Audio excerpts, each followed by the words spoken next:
let's go to number 6. Penny, Number you are 6. up. I'm writing down this the is pick. where this thing Giving it to the commissioner. becomes...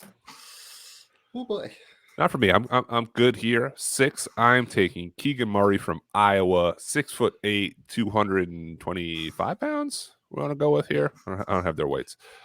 He's the number one. And for reference on this, like to show how wide open this draft gets now, I think after you get outside of the top 5, I'd Keegan Murray at 11. I love it. That's why we're here.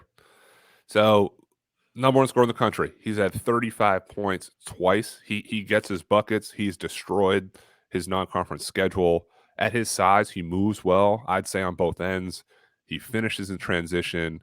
He can play some on the wing. And now he's shooting 37% from 3 after a slow start. So it shows you how much better he's gotten as the season has wore on, too. I thought he had some shots just kind of go in and out early in the year, but I like the way that he's set up. I like his footwork. He can set that top ball screen, stay there, and either shoot or go off the dribble, go into the dribble handoff. He has that offensive front court versatility. Then defensively, and I think this is where we kind of part ways a little bit, I think he can guard 3 through 5. He can guard up the lineup. He guarded Johnny Davis some in that loss to Wisconsin. And like Johnny Davis is third in the country in scoring. He's going to get his points, but he worked for it. And you saw if it was a lesser offensive player, he would have stymied it a little bit more than he did. His defensive numbers, just the straight up stats of it, getting 2 blocks a game, a steal and a half per game. Back to the offense, he plays well through contact at the rim, shoots close to now this 40% from 3. It's that plug and play offense that's appealing to me in the top 10, just right outside the top 5. Okay, so you mentioned the defensive versatility. Yes. Because that is my question, to be honest. Like, we brought up the name Obi Toppin with Paulo earlier. And to me, this is more the guy that I have like Obi Toppin-ish defensive concerns. Okay.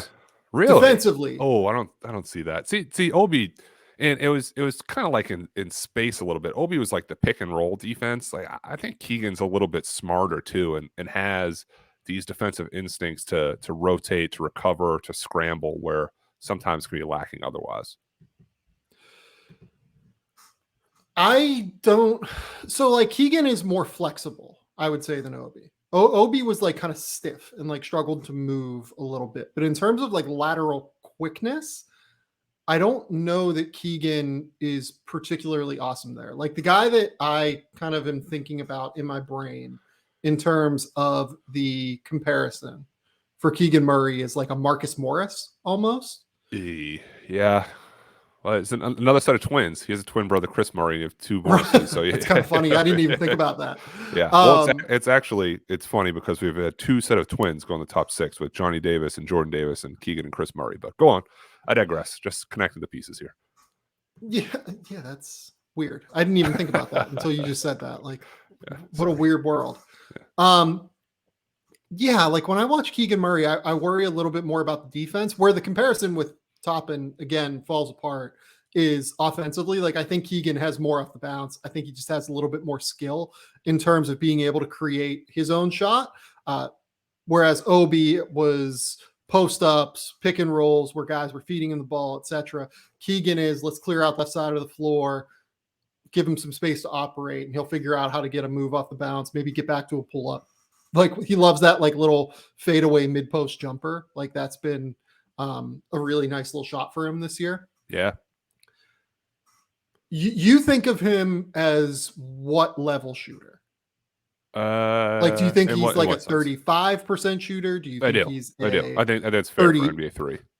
Do you think he's like a 38 long term? Do you think he's like a 40 guy? Like, where are we at on him? Well, I was ironically not for comparison, but just having this talk today, like Kevin Love, for the most part, you kind of see him as a shooter. He was 37-ish, 38-ish for a long time in his NBA career. I'm not saying Keegan's going to be there, but somewhere in that like 36-ish, 37-ish position-ish range. Okay. So if you think that, what do you, I mean, where are you on him as a passer? Because that's another kind of question that I have. Yeah, I mean, we're breaking down piece by here. I think good enough. He's also similar to Johnny Davis in his situation and situationally. Yeah. He's first in the nation scoring because Iowa needs him to score. He doesn't have Luka Garza next to him. Like Toussaint's fine, McCaffrey's fine. Like they have other guys there who can do it, but the load is on him to score. So I don't even think he necessarily like thinks about passing a lot, because if he's not putting up points, they could score 50 points a game. I like Keegan. I'm just struggling a little bit with like what the role is, I guess. Like, like, is he like an off-ball mover? Because a lot of his offense comes like he gets the ball, they clear out a side for him, and he creates, or he gets the ball, like grabs and goes in transition, and makes play happen that way and goes to score. Right?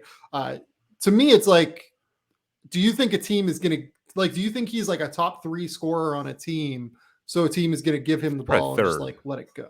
Probably third. Okay. I don't think 1 or 2, but the same type of stuff they do at Iowa, where he can trail the play, pick and pop, and then you can shoot threes. And if he's shooting 37% the NBA, great. If not, it can turn into a cleared out dribble handoff or pick and pop on the side. And then he has that ISO ability where he take 2 dribbles, pull back, and you hit that 15-foot fadeaway. And now it kind of makes sense, because next time the defense has to help a little bit over more. Maybe it's a defensive 3 seconds. Maybe it gives the shooter in the opposite corner a little bit more breathing room.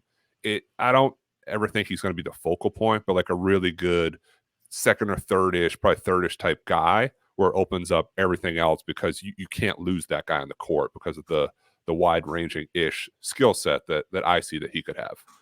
Yeah, I just kind of realized what the idealized version of him is. It's probably Tobias Harris. I like that. That's good. We've upgraded from a Morris twin to Tobias Harris, a max contract guy in 6 minutes here or whatever. We'll take it. Yeah. Look, like I'm Tobias probably better shooter, right? Like, that's more the thing. more of a primary shooter. Yeah, but like I don't think Keegan. Like, I don't think that he can't be that level shooter. Like, I think that he could be that level shooter at some point. Like, that wouldn't blow my mind. Yeah, okay. I'm a little bit more sold, like, on Keegan. I still would have him like more. I had him in like the 9 to 11 bucket, but it's 6. I think it's like a reasonable pick. Like, I don't think it's any more unreasonable than who I'm about to take, who you're going to yell at me about. So like, oh, okay. All right. Let's transition to 7.